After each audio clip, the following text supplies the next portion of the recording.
Hello and welcome to another episode of Rice Ball Conflict. I'm your host, Cyan Kincaid. And today we're going to do something a little different. We're gonna not necessarily talk about anime as much as we're going to talk about the anime culture that is around it. We've talked about conventions before on the podcast, and as the title for this might suggest, we're going to talk about how conventions have kind of changed greatly. Like, I know podcast episode might be a little clickbaity. You're going to be like, oh, how do conventions fall? They're still thriving. There's still so many. They're still, like, Anime Expo is still so huge. But not all conventions have survived, and not all have taken the same shape as they were years ago when they first started, and a lot has kind of fallen out with conventions. So it's not entirely clickbait. And I promise there will be a point where y'all understand where I'm coming from. Also, right off the gate, I'm gonna get my criteria out board so y'all don't just be like, "Oh, what makes you the authority on this? Like, how can you just like say all this stuff based off of your sole experience or anything like that?" Now, few things you need to know. I started going to conventions in 2006. I was 16 years old, and I have been going to conventions ever since. And not just like one or two, not just the big ones, not just the small ones. I, at one point in time, was going to 9 to 14 conventions a year. I was going to conventions all over Texas, Louisiana, Oklahoma. I've been to Dragon Con, I've been to Anime Expo, I've been to multiple conventions in California at this point, I've been to Otakon, I've been to Katsucon, I've been to many different ones. Yes, my specialty tends to be kind of the southern portion of the United States, and I haven't really ventured outside of the US other than one convention in Mexico several years ago. But in all those years of going, I have been an attendee, I have been a panel host, I have worked as a volunteer, I have been a cosplayer, I have been a photographer, I have been staff, and probably some other things I'm probably forgetting. But those are the most important ones. So I have seen more than my fair share of different sides of a convention. I have seen behind the scenes as well as like just regular day-to-day life. And I would say I have a little more insight on your average con enjoyer. To the most part, I think most people only kind of see one facet of con. They go to cosplay, and that's about it. And that's all they really see is just the cosplay side of things. Um, People that only go to like maybe one or two conventions a year, I probably have a little more insight. And I'm not saying I'm gonna know everything. I'm probably not gonna have all my facts straight, but I do think I have a unique insight into this matter, and I want to kind of explore it a little bit and kind of explain some things and clear some things up. So, uh, we'll start from the beginning, and we're going to start from the beginning from before I went to cons, because there's some, I think, misunderstandings on when conventions started, because I know Anime Expo is like huge. Anime Expo has always been huge. Anime Expo is an expo, not necessarily a convention, and there's a lot of nuances that kind of differentiate the two. I'm not going to go into that here. But the first ever anime convention to be hosted was Project Acon, which was in, at the time, Richardson, Texas. It's now in Dallas, has been in Fort Worth, whatever. It is, well, was the longest running anime convention to be in the US. Its first year in 1990 was probably about 400 attendees, which I know to anybody nowadays seems like a very, very low number. But you gotta think, this is 1990.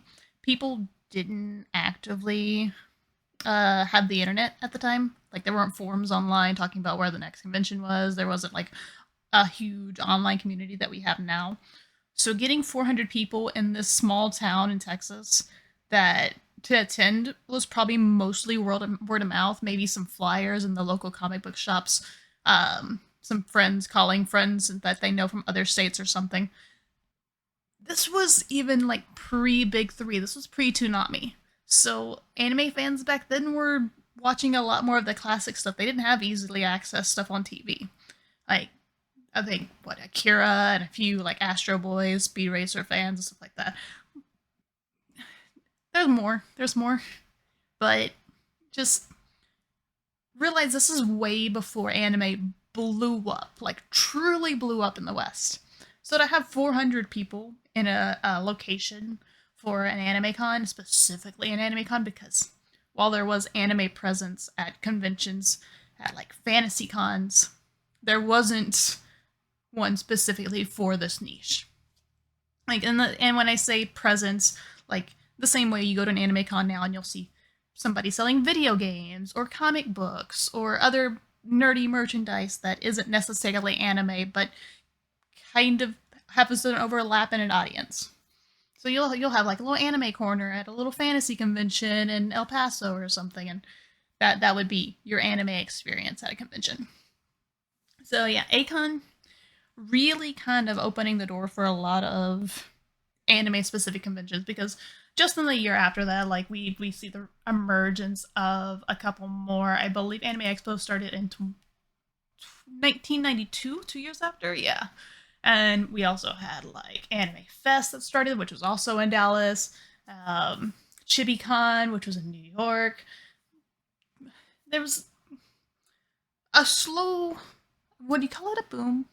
It's slow, like a slow expansion of this ground that we're taking, and over the years, like attendance would get more and more popular. People would more gravitate to these because as they go to the conventions, they hear of other conventions, they attend those. Cosplay had taken off. Cosplay had always been a thing within sci-fi communities, but was now in a whole new form of anime, and being a Japanese medium, a lot harder to probably get your hands on a lot of stuff you needed for it. Granted, I guess most Star Wars things were handmade at the time, and not everyone that attended anime conventions had the means or the know-how to do the kind of prop making skills that people had cultivated over years of Star Wars. Slight side note, it is thanks to anime fans that a lot of these blueprints that exist online are online now, because a lot of people that were building Star Wars armor or like Warhammer armor were kind of keeping things really tight-lipped. They weren't expanding their knowledge and sharing it with others. And there's nothing inherently wrong with that, but the 30,000 tutorials on how to make something out of EVA foam or anything like that is kind of thanks to anime cons and anime fans. I'm not going to go too much into that. That's a whole other talk, because cosplay is a whole other field I want to tackle. And while it is going to come up a lot in this episode, because cosplay and anime cons kind of go hand in hand in a way, I'm not going to make it the main focus. But overall, that is kind of where things started taking over. And over the 90s, things blew up and things got more and more, not mainstream, but more and more pronounced. So when the big three finally did take off, there was already a community for us to join. There was already a presence for us to make an appearance in. Like a presence to make an appearance in. English is hard. But there, you know what I mean. There was already like a community built for us to be accepted into. It wasn't just like, oh, Naruto happened, so now all of a sudden anime is now like a thing that we can all enjoy together. Like, no, there was already like Naruto happened, and then we get to go interact with all these people that were interested in Fist of the North Star and Berserk and other franchises that existed prior to that, but nobody knew about. So we'll speedrun to what I consider the peak of anime cons, because this was around the time I started joining. I started going to anime cons in 2006, like I said. My first anime con was a little con, well, not so little at the time, called Onicon. And it was at the time in Houston. It is now in Galveston. They did that transition several years ago. and it was my first experience into something like that. And I had loved anime prior to going. I'd heard of Akon. I had heard of Akon thanks to Gaia Online, and I'd heard of Akon through several other internet memes, but I had never even dreamed of being able to go because going all the way to Dallas and being 16, like, you don't think you can make that kind of trip by yourself, and my parents definitely weren't going to take me. But Onicon was in the city that I lived in at the time, and I went for a day. And I had a fucking blast. I had so much of a blast that it took over my entire freaking identity for a while. I immediately went to IkiCon, which was in Austin the following year. Went to Onicon again. I proceeded to go to even more conventions. I went to Anime Matsuri. There was RealmsCon in Corpus Christi. There was MechaCon in New Orleans.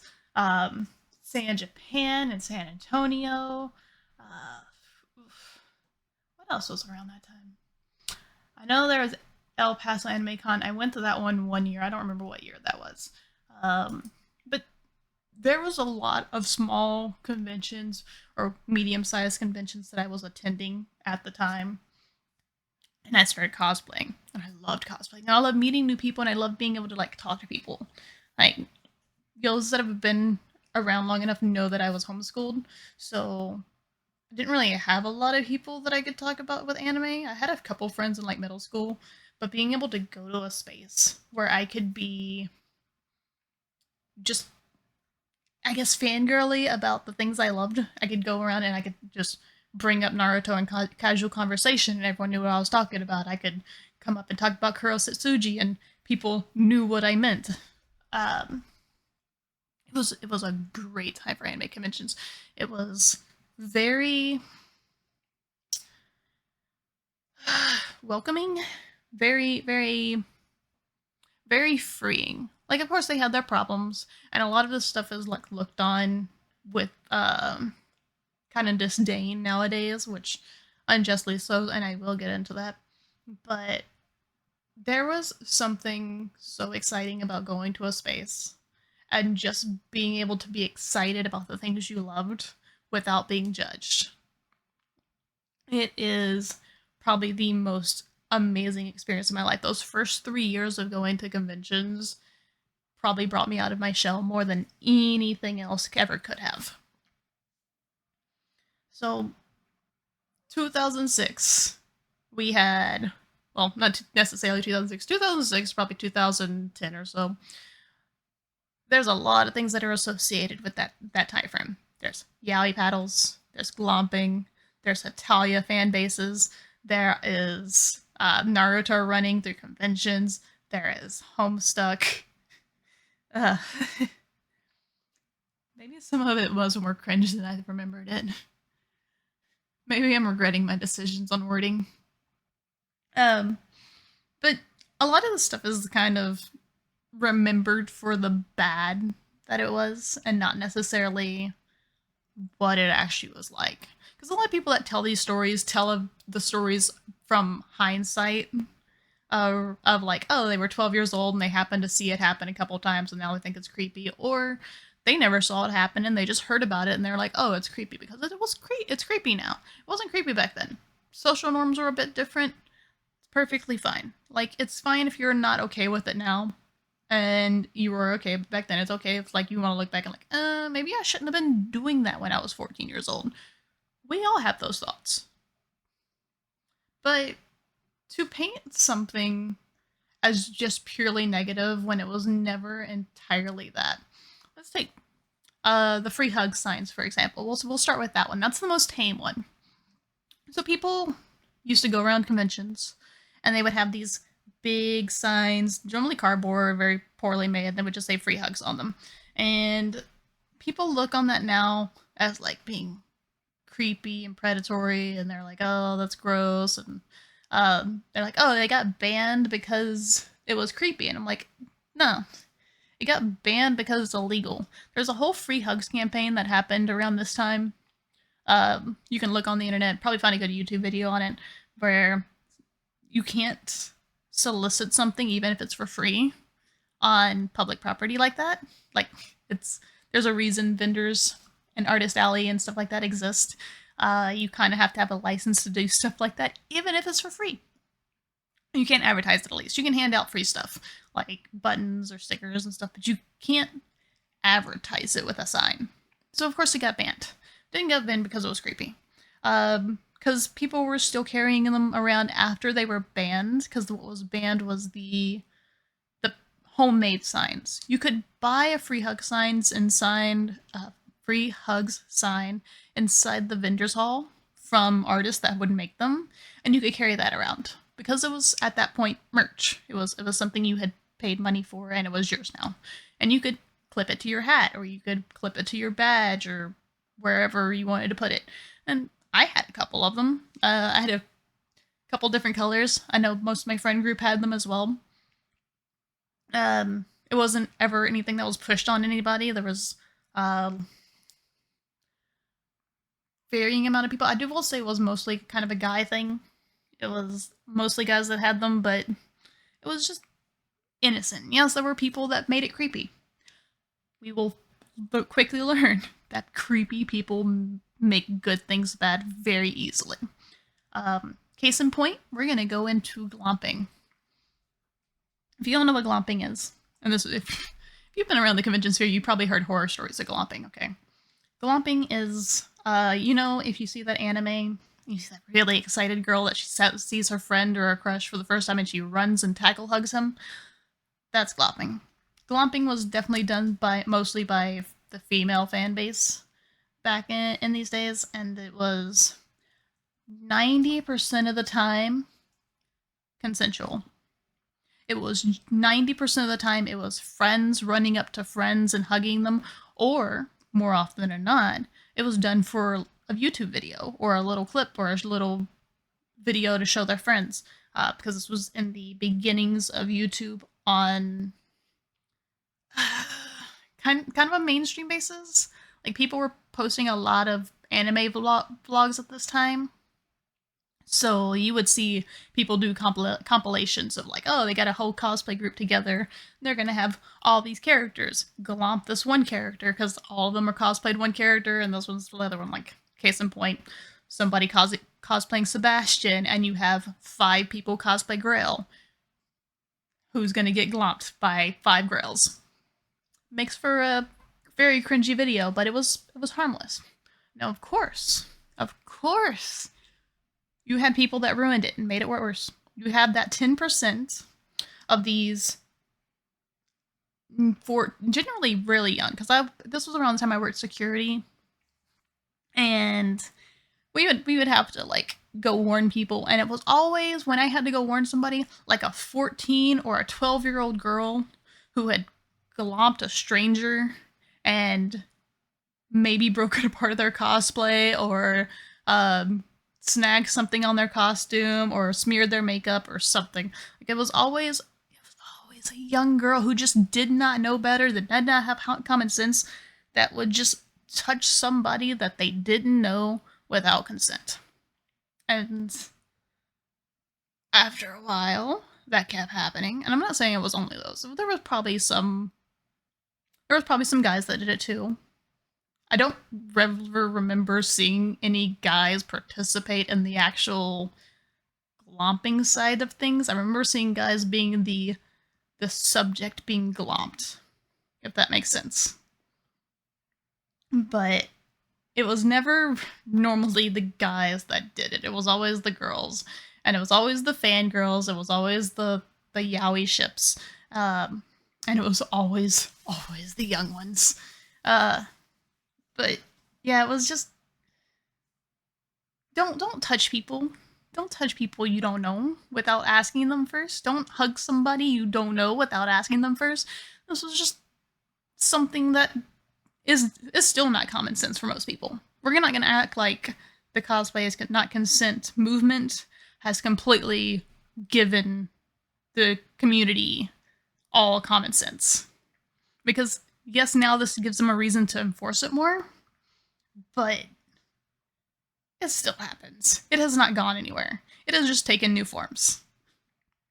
But glomping was something innocent. Don't make it into something gross when it wasn't, because there were gross people that did it. There were inappropriate people that did it, but they were by far the minority there. We'll go into the case of other examples of this being the yaoi paddles as well. Yaoi paddles being a giant wooden paddle that had yaoi plaster on the side and had a hardcore side and a softcore side, and it was a novelty thing.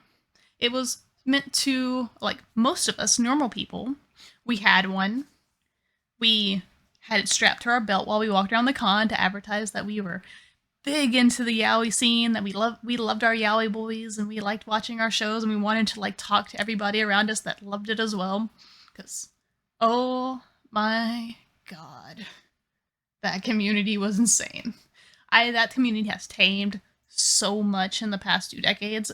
It is kind of terrifying how tame it is in comparison. Maybe it's terrifying to look back at how wild it was back then. I don't know. But the whole purpose of the yaoi paddle was supposed to be a novelty thing. It was, from what I understand, initially made as a joke between friends, and then it just kind of blew up and it became merch, and then you could buy them at cons, and they had an official one, they had it licensed and everything, or copyrighted, patented, whatever. So you had it, and if you wanted to be cheeky, you would get your other yaoi friends, and you would give them a little tap. And I mean a little tap with the hardcore side, or a little tap with the softcore side to initiate them into the yaoi community. That was the most that was supposed to be done. Of course, we can't have nice things.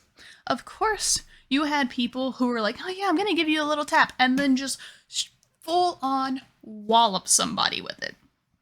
Which, if done correctly, is still going to be unwelcomed and is still going to hurt. But keep in mind, these are 16 to 18-year-old anime nerds who don't know what the fuck they're doing, so they probably missed. They probably left bruises. They probably left marks. There is a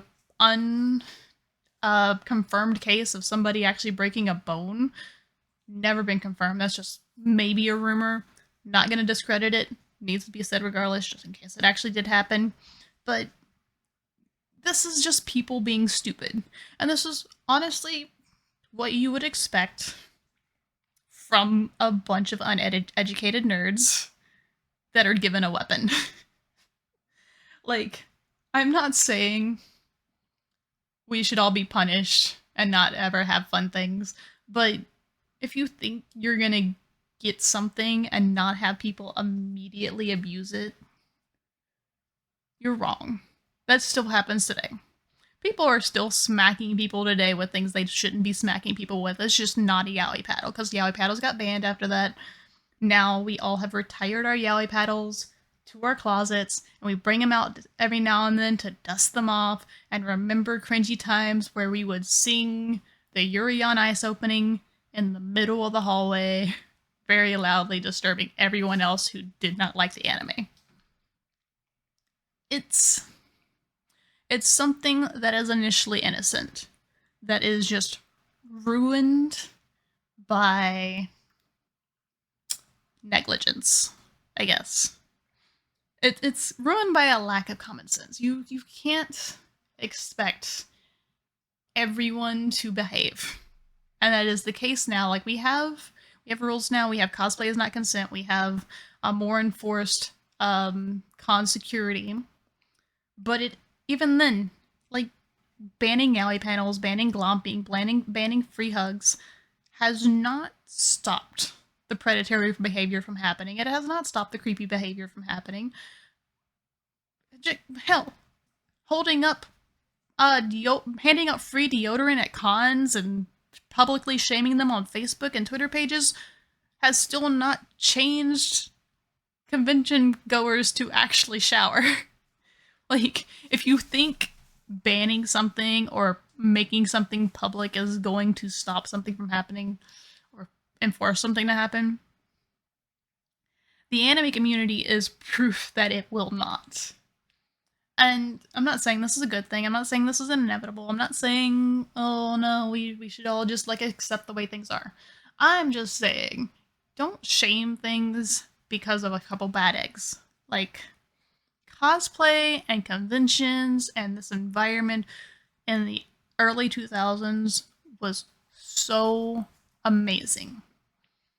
And I miss it.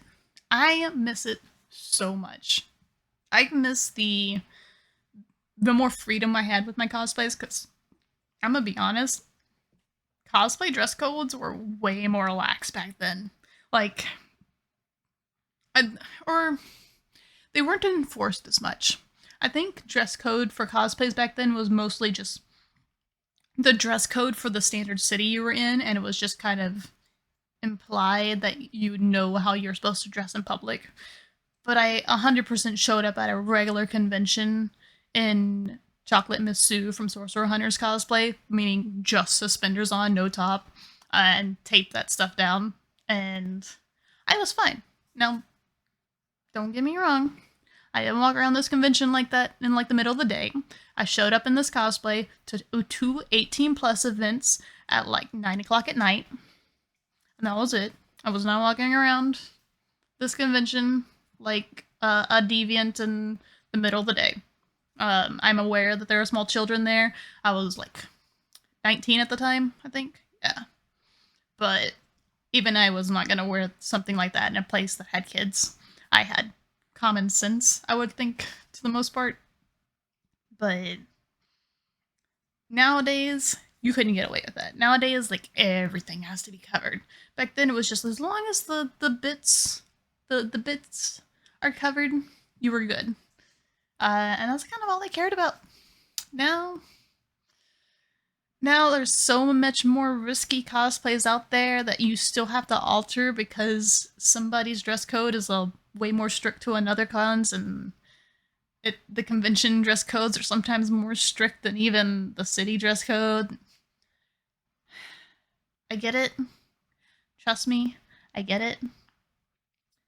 But I miss it. I'm pretty sure this was all enforced because, again, somebody probably crossed the line too many times and probably wore something inappropriate around children. But back then, people knew what they were kind of getting into. People were. I don't even think the kids were really paying attention. Kids were just excited. I miss this era so much for the cosplays and for the community it was, because this was also a time before Instagram, before Patreon, before OnlyFans, before social media had fully taken a grip on the cosplay community. So when you went up to a cosplayer in 2008, actually, let me reverse this. If you go up to a cosplayer now at a convention, or you are a cosplayer and somebody comes up to you, 99% of the time, they are coming just to get a picture of you or a picture with you. Right? That is it. They come up, they get their picture, they say, I like your costume, they walk away. 2008, when somebody walked up to you in your cosplay, it was maybe 10-20% of the time they wanted a picture of or with you, because this was also before smartphones, so most people were getting pictures on actual digital cameras, like little cheap ones. But maybe some people were taking pictures on their flip phones, I don't fucking know. But most of the time when people approached you in your cosplay in 2008, they were coming to make friends. They wanted to come and talk to you about the cosplay you were wearing, about how you made it, about the anime it's from, about the character it is, about the ships, about everything regarding it. They wanted to interact with somebody because it was so obvious you would love this thing if you cosplayed as this thing. So they knew that since they loved this thing, there was common ground. And this was how friends were made. This was how connections were made. This was how relationships were started. It was so much fun. Like, I'm not saying it doesn't happen now. I'm just saying it is that 1% of time that happens now. When back then it was so commonplace. Most of the friends I have now, I met this way from 2008 to probably 2011, 2013, somewhere in that little gap. From me going up to them, granted, I was a photographer. and I was going up and taking pictures, but I was also talking to them and I was also interacting with them, and I was like, oh yeah, let's like hang out more. Like, oh, what other anime do you like? And I made so many friends like that. And I not even just friends. I made so many acquaintances. I could go to the next con like a few months later. Like I would go from Onicon to Ikicon. Same person would be there, cosplay to something else, and then they would remember me, and I would remember them, and we'd talk some more. And we weren't necessarily friends, but we knew each other, and we recognized each other. And it's that kind of community that is kind of lost now. Like nowadays, you go to a convention, and you have a group of friends with you, because anime has gotten so mainstream. Conventions are so much bigger now. Conventions are so much bigger. Like the smallest conventions are bigger than the first Acon. Put that in retrospect. The smallest conventions now are like probably 1,000, 2,000, 5,000 people. And Acon, the first Acon was what, 400? Think about that. Most small conventions are bigger than the first Anime Expo. That's wild. And it's because anime has gotten so mainstream, and there's nothing wrong with it. Don't come at me saying like, oh, she's being a boomer and she like hates that things have changed. Like, no, it's great that we have more anime fans. It's great that we have more of a presence. It's great that we're able to get more anime stuff over here to the West because there's a market for it. But somewhere along the way, we lost the community. We lost the heart within the community. And I've talked about this before. Like I've already said that I think anime conversation is dying, but I think the concept of a community has died as well. Because now you're not just an anime fan. You're a JJK fan. You're an Attack on Titan fan. You're a My Hero fan. The fandoms have more taken over than the actual community itself. Because now that you're at wars with each other. Before it was like, oh, we have friendly banter of like, oh, I'm a Naruto fan versus you're a Bleach fan. Or like, oh, this one's better. And they'd have friendly debates about it or not so friendly debates. It didn't matter. But it was still kind of endearing in a way. Now, you can't have an actual debate with somebody without somebody turning to memes or just kind of being brain dead in their argument. And nowadays, when you go to conventions, you go with your entire group of friends and you just kind of interact with only your group of friends. Again, not saying everybody. Not saying you could be that one person going to a convention with your group of friends and you still welcome other people into your group. But I will say it's also more intimidating to approach a group of people to try and talk to and become friends with than it is to just approach a single individual. But it happens so much less, and I've seen it happen so much less. And I first noticed it. What year was it? It was let me look. 2016? Yeah, 2016. I had gotten burnt out after an Ikicon. And this was not necessarily because of the conventions itself. A lot of stuff was happening in my real life, but I had decided I was doing too much. I'd been going to 8 conventions a year at the time. Or I went to 8 conventions in 2015. And life happened, and I couldn't afford to go to as many, but also I just felt the need, like, if I needed to cut something from my life, it was going to be anime cons, because I was like, at this point, it's no longer a necessity. Like, the community I had here isn't here anymore. It's kind of dying. So I took a break, and I came back. It was supposed to be a year break. It ended up only being a few months, because in September I went to San Japan because a YouTuber who I was a huge fan of got invited as a guest, and I wanted to see him live in concert. And so I reached out to a few friends. Most of my friends weren't going, this again was part of the reason I stopped going. Most of my friends had stopped going to conventions as well. I was going mostly by myself at that point. I was rooming by myself. I wasn't rooming with a group of people, so it was kind of killing my wallet. So San Japan, I reached out to a bunch of people, and I reached out to one individual who was just somebody I met in cosplay chess uh, at OniCon several years ago, and I was like, hey, you wouldn't happen to have a room for San Japan, would you? And he was like, yeah, sure. This is my first time rooming with 9 fucking people at an anime convention, by the way. Not saying anything wrong about any of the people in there, but oh my god. I don't know how people did this regularly.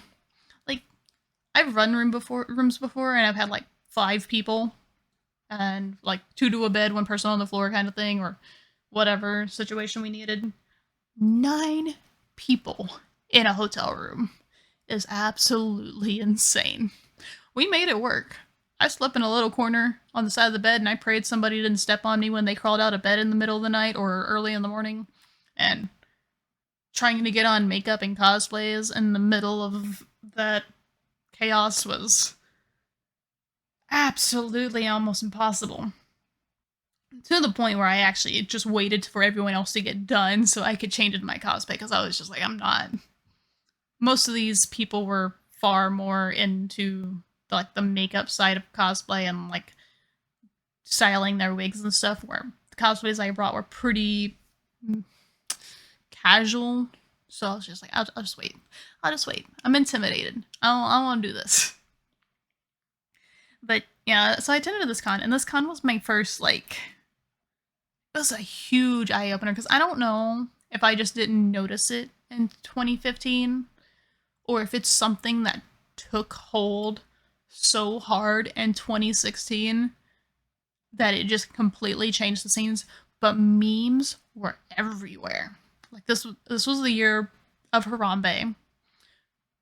Everyone was screaming it from the lobby. Like, people went from screaming "you lost the game" from top of balconies to screaming "dicks out for Harambe," which was, not gonna lie, kind of funny. But where the fuck did that come from? Like, I had people walking around with like lightsabers that they spin around that made Pepe memes and rage face memes and stuff on them, and uh, I was just, I felt so old. I wasn't even that old. I felt so freaking old. I was 26, and I was like, "Hello, fellow kids. What is happening?" Um, yeah, it was such an odd take. Was this also the year of Gangnam Style? Or was this after? Gangnam Style might have been after this. I don't remember. It was close. It was very close.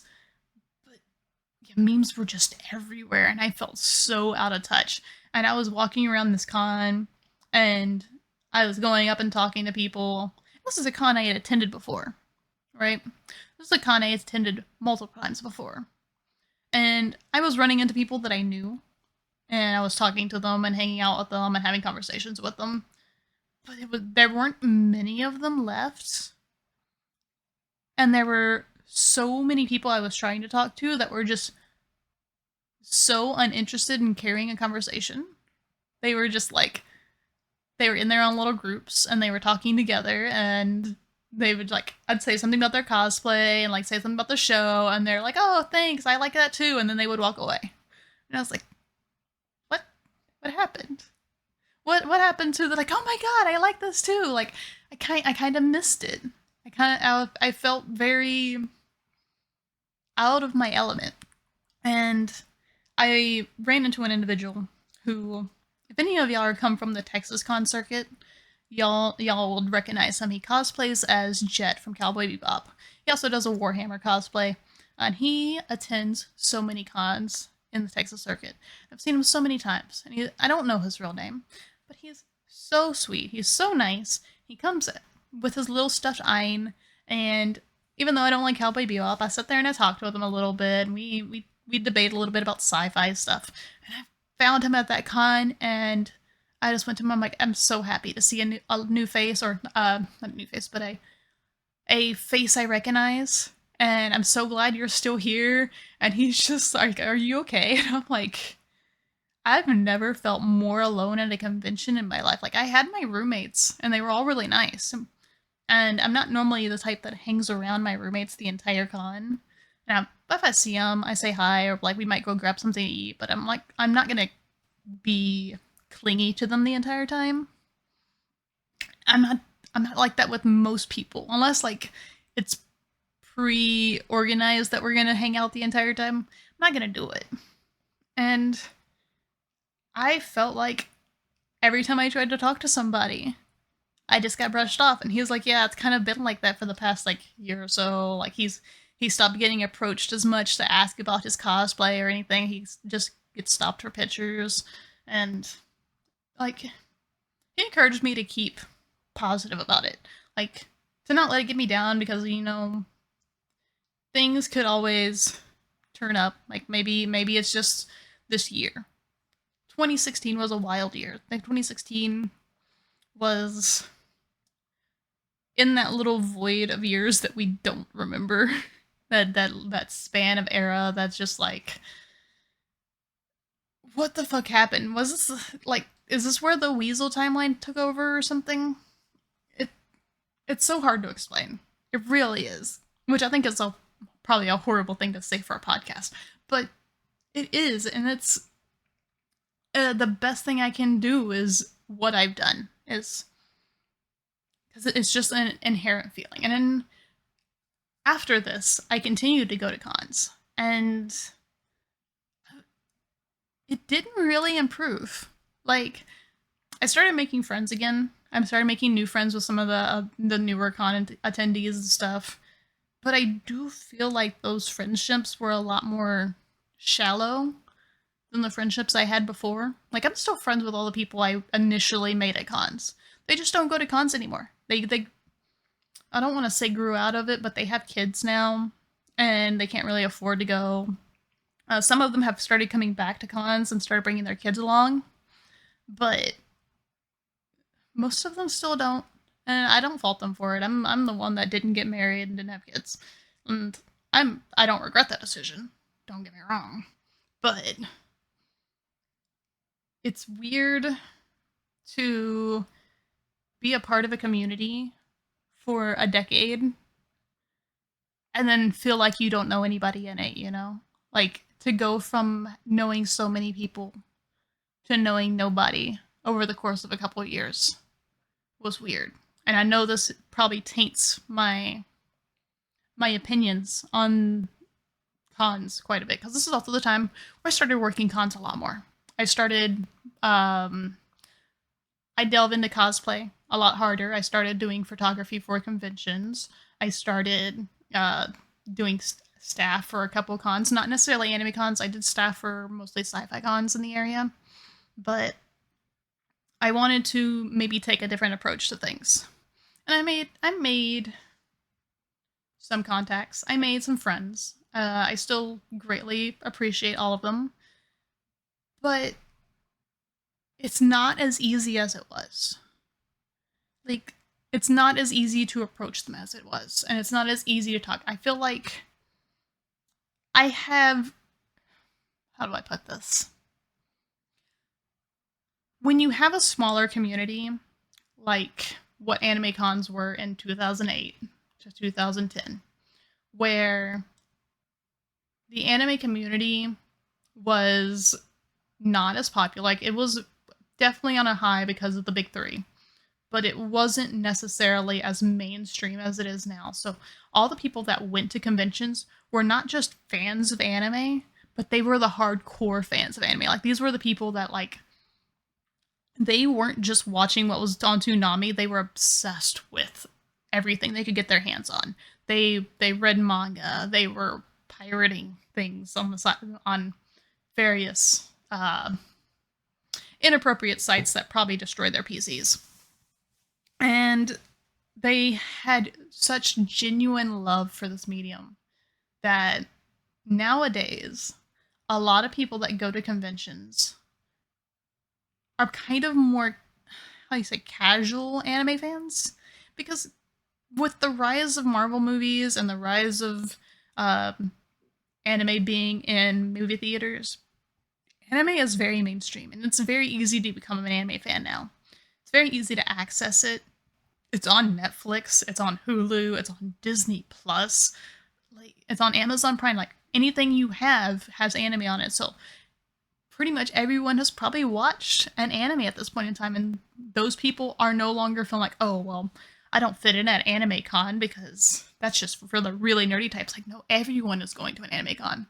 So it feels like I have less in common with them, which, again, I have no problem talking with people I don't have a lot in common with. I talk to people all the time that don't even know like anything about anime besides DBZ. But the expectation of going to a con and wanting to have somebody who is as into a medium as you are and not having that, like, or not, maybe that comes out wrong. Not saying that they have to be as into it as I am, but like to have that same drive, to have that same like openness to anime. Because again, like I said before, people are mostly just My Hero fans or JJK fans. They don't really care about anything beyond that. And if it's not of those things and you're not part of their friend group, they don't really care. They want to go there, they want to buy the merch, and they want to get on with their lives. They want to do their photo shoots. They want to get their Instagram pictures. They want to get their Patreon pictures. They want to do their group photos for clout and stuff. They don't really go for the community as much. Like, they go for the idea of the community, if that makes more sense. But in a way, and this is only part of why I'm saying conventions are falling off. Because while the numbers are inflating, the community is shrinking. Because instead of a giant community, you have individual pockets of communities that just happen to slightly overlap. We're back to the days where we're at a fantasy con and there's this little corner pocket of anime that you go to, and you kind of like fantasy, but you're there mostly for the anime, so you can talk to the sci-fi and the fantasy people, but you're here for anime. Or you're a sci-fi fan and you kind of like anime, but like the people that are there for the anime aren't into everything else. And I feel like that's anime cons now. Anime cons are now, you're there and you're into anime and you're going to talk to someone like they only know 3 anime. They know Demon Slayer, JJK, and they think Naruto is a classic. Which, I guess that's a debate for another time, whether Naruto's a classic or not. I don't think Naruto's old enough to be a classic, but that's just me being in denial of my age, I guess. I don't know. It's a hard thing to nail down, and I suppose this would be a more fun topic to have with somebody else at some point, to like get somebody else's experience regarding the matter, but I don't really know anybody that would be willing to speak with me on this that has similar experiences with anime cons. Maybe I'll find somebody. If any of y'all know somebody who's got a couple decades worth of anime con experience, or maybe went back then and goes now, like took a break or whatever, shoot them my way, because I would love to have this debate, whether on podcast or not. I think it'd be fun, because I would like to compare experiences. Now, on the second wave of how conventions are falling off, and this is post the 2014 era, of course. So we're into the nowadays. We're into 2014. We're 2019 to 2014, I say. Maybe a little bit before. So we're gonna caveat this, because I don't want anybody coming at me that I'm talking shit on this. But we had a rise in something as a cultural event that happened in the beginning of this time frame. I'm not saying it's a bad thing. I'm not saying anything on one end or the other. I'm not getting into politics. But we had the rise of the Me Too movement. We had the rise of rage culture. We had the rise of cancel culture. We had the insane takeover of social media. And all of these have led to a lot of conventions having dirty laundry aired, whether it's factual or not. I'm not going to debate it. I'm not going to name specific conventions. I'm not going to name specific owners, staff members, anything like that. You want to do your research, you can do that. I can do that in another video if you want as well.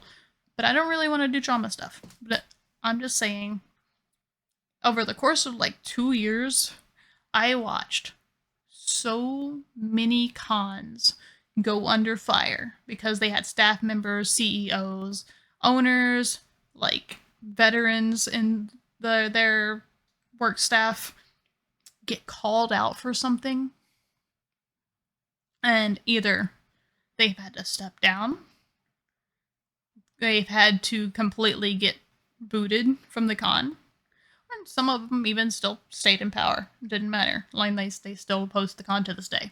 But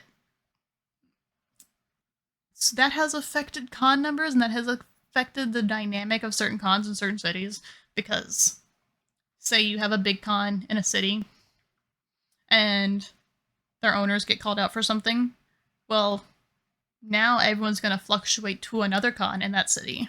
Instead, well, not everybody, but the people that care about the matter are going to fluctuate to another con, so those cons get a chance to grow, while the bigger con kind of dies out a little bit.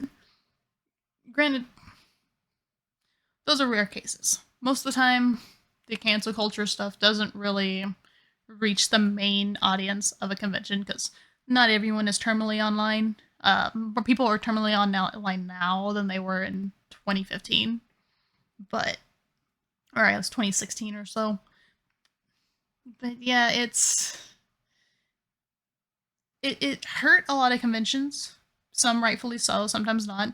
Sometimes, like, in my opinion, and this was one opinion I will say, I say if there is one bad apple at a con, and only one, I don't think the entire con should fall for it, because there are many, many people that go into making a con a success. You have staff coordinators, you have schedulers, you have people that do marketing. Like, these people all do amazing jobs to bring this convention to date. And if one person on that staff is bad, and you don't know, you can't know all the time when the people next to you that you work with are going to be shitty people. And you shouldn't have your passion project destroyed because there happens to be one person on the school project that did something to get themselves suspended. You know, if that analogy works. I don't know if that analogy works. But you get what I mean? Like, you do a school project, you have one person that gets suspended, and now, like, your entire project is canceled and you don't get to turn it into the teacher. Like, that doesn't work. You still have to work on the project and you still have to get the grade. But if you're going to lose a grade because the one person got suspended, it's kind of fucked. You didn't cause them to get suspended. It wasn't your fault that they, I don't know, peed in the girls' bathroom or something. Like, what's the actual proper course of action to take for this? Isn't something I'm willing to speak on, but I just think, you know, completely destroying an environment, a community like that, for 1 minute of a Twitter clout isn't necessarily worth it. Like, I think this stuff should be called out for sure. Well, most of it. Most of this stuff, if it's verified, should be called out. But it's just an odd thing to see conventions go down because of it. And then, of course, present day, we have another big can of worms that has kind of destroyed several conventions for what they were. And that would be the recent pandemic that we had all went through. So, I don't think I need to explain to you what this was, how it affected conventions. But for at least 2 years, multiple cons had to shut their doors because events were canceled. Like, they weren't allowed to hold them because of the pandemic. And that hurt. Like, that hurt financially. These cons rely on attendance, and they rely on you coming in and buying merch and buying passes and, you know, being present to sustain themselves. And for 2 years, they haven't been able to do that. And some cons haven't come back. Some cons are struggling, even though they have come back. Some are flourishing. Anime Expo didn't seem to have too bad of a hit, but Acon is gone. Like, we don't know if Acon is going to come back. Acon canceled this year, I believe. Let me pull it up. Acon, I know it canceled for 2 years. It happened last year, but this year, oh no, it happened 2022 as well. But 2024 they canceled. They recently announced that they were done. Granted, Acon did not have a good start before the pandemic, because then anyone local would know 2018 was the last year that Acon had its previous owners, and they sold to a new owner of the convention. And months before the con, because the con was in June, at the beginning of June. It was supposed to be my birthday weekend. And I think it was like February, people were starting to post that their hotel rooms had gotten canceled and they didn't know what was going on. A few weeks later, they make an announcement like, oh, your rooms got canceled because we have changed owners, we're changing the dates, we're changing the hotel, we'll update you when. But it's end of February. The con's in June. People have already asked off of work. People have already bought flight tickets. People have already made their plans. You can't change the date and the location on people like that without like compensation. So what ended up happening, they announced the date that they were gonna announce everything on, and then they passed that date for 2 days, and people were starting to get really pissed, rightfully so.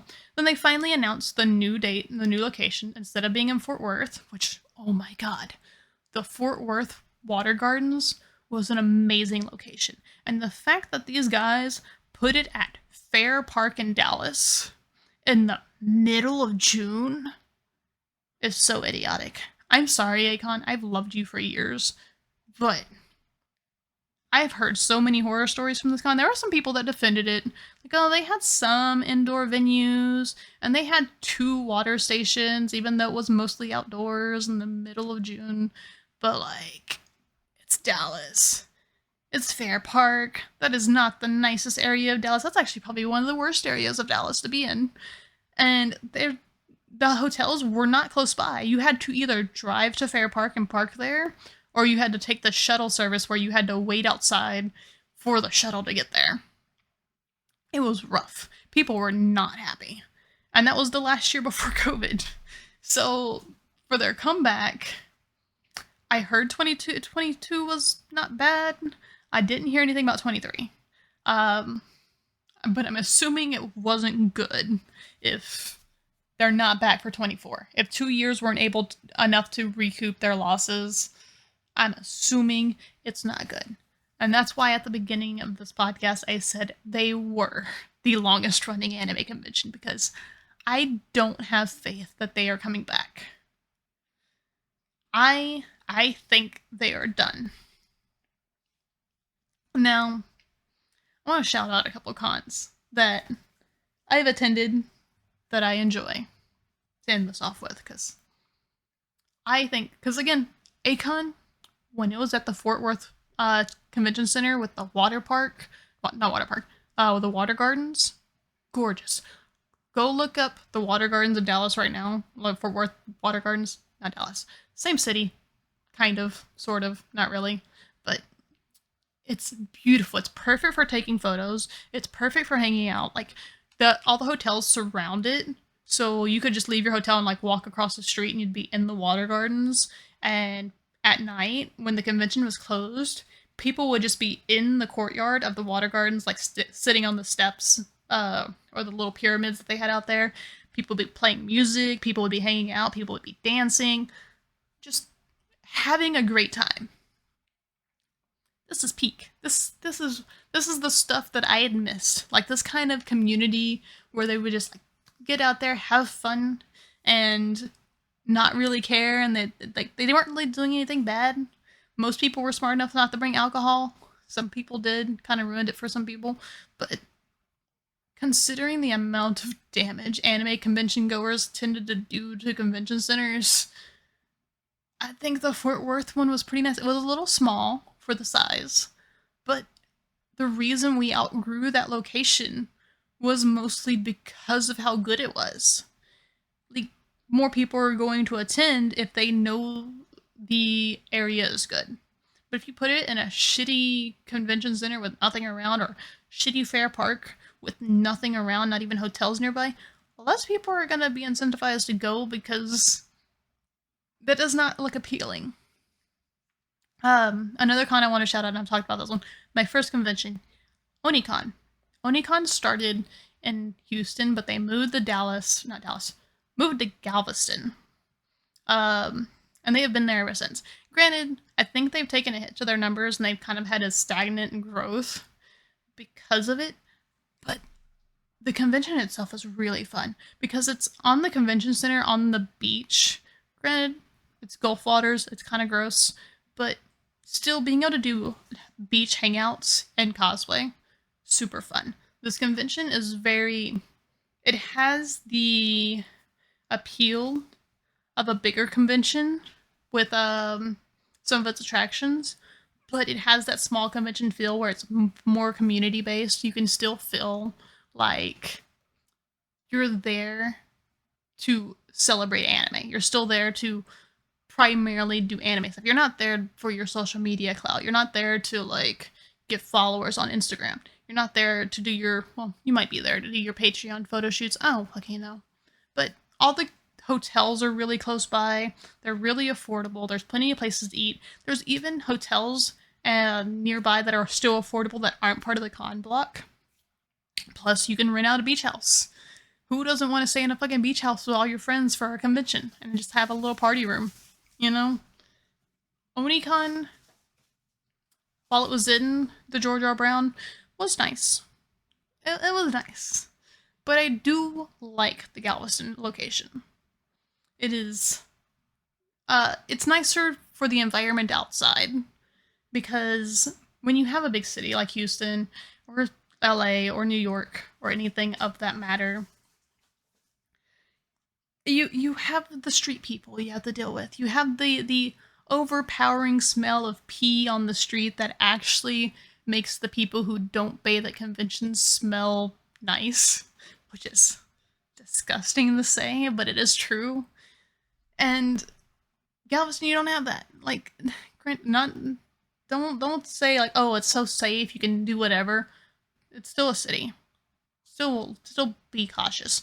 But it's nice to not have to worry as much about the human population outside of the convention doing gross things, I guess. It's nice to feel safe in a con environment and outside of the con environment. I think those are my two like mainly upstarts. Anime Expo is a lot of fun. I think people overplay like how crowded it gets because they only ever show those photos of like before the doors fully open, which is kind of stupid. But like Anime Expo is an expo, and you're mostly there for the big end stuff. You're there for the big announcements. You're there for the big vendors that are going to be there, the anime exclusives, the con exclusive merch. You're not really there for the community as much. It's a big networking con for content creators and stuff. But if you want to go for community, go to the smaller cons. Like honestly, that's the closest you're gonna get to the community I talked about before, the 2008 period of cons, minus the glomping and the free hugs and the yaoi paddles and Hatalia cringe and Homestuck. Like you're not gonna get that as much anymore. Most of that's been banned. Homestuck and Hatalia has unfortunately not been banned, but they still exist. But that fandom has died, or at least gone back to their corner. What else? Did I miss anything? Like, I think that pretty much covers most of my thoughts. I feel like I missed a few talking points. I feel like I missed a lot of talking points. I feel like there's so much more I could talk about conventions wise. there's just there's so much that has changed, and there's so much that has fallen off, and there's so much that is looked down upon that doesn't need to be. I guess moral of the story is just because some people have negative memories on something does not necessarily mean that the thing is completely negative. Don't take somebody's story on something being bad as, oh, this is going to be something completely bad and horrible just because one person had a bad experience. But like, it's unfortunate they had that bad experience. But shitty people ruin good things all the time. Getting rid of fun things because shitty people ruined them do not get rid of the shitty people either. Like, I remember early 2008, any local Texan convention goer would know him. I'm not gonna name his name, but there was a well-known creep that did most of the Houston and Dallas convention circuit. He got banned from all the cons, and the community was very good and like making sure he was not there. If he showed his face at a con, he was reported immediately, and they were taken care of. There was no like, there was no him sneaking in. There was no people confronting him all the time. There was just like, oh, you're here? No, you're not. Like, before cosplay is not consent was a thing, there were people that enforced it, and the community was still really good about it. The cosplay is not consent movement just made it more known that it's okay to report it, I guess, for people who are uncomfortable reporting it for some reason. But doing that movement alone has not ended all creepy behavior at cons. Do not think that cons are completely degen free. They aren't. I still regularly see females come up and touch on male cosplayers who are shirtless without asking first, and I see their girlfriends about to freaking lose their fucking mind because this one chick decided she could run up and run her hands down her boyfriend's abs without saying anything. I'm just saying. It happens. There's the only thing that's stopped is we stopped getting creeps that are picking up girls without consent. Thankfully. Kind of. No, that still happens. That still happens. That happened a couple years ago, actually. Yeah. Just be safe. You know? Don't be an idiot. Don't ruin good things for good people. You know, just use some common sense. Have fun. Please bathe. You know, look after yourself. And more importantly, have fun. Go make friends. Go to a convention not just to hang out with your existing group of friends. Go to conventions to make new ones. Because trust me, 90% of the people that go to cons are great people. Don't let the 10% ruin it. Please. That's going to be all for me today. This is going to be a short one. My voice was already dying. Oh my god. But yeah. Maybe I'll do a follow-up on convention stuff. Maybe I'll find somebody that can talk more on, like, convention experiences beyond what I know. Maybe I'm completely wrong. Maybe going to a couple hundred conventions in 2 decades, and I somehow just never saw all this stuff happening. No. No. I definitely am not that stupid. I think I have a pretty good eye on things. I think people just blow things out of proportion. Anyway, that's going to be it for me today. I am Cyan Kincaid. I stream on Twitch. I sometimes post on Twitter. If you want any updates regarding this podcast or the other podcast I run, Digimon Conflict, where we had just started Digimon 02. So, yeah, Flamedramon, Ragemon, all that good stuff, all the Armored Evolutions. Go check that out. It's on the same YouTube channel. It's on Spotify as well under Digimon Conflict. This is what podcast is updated to Spotify and YouTube every other week. Check us out on Twitter or X now officially at RiceCon Podcast. And I will catch you in the next one.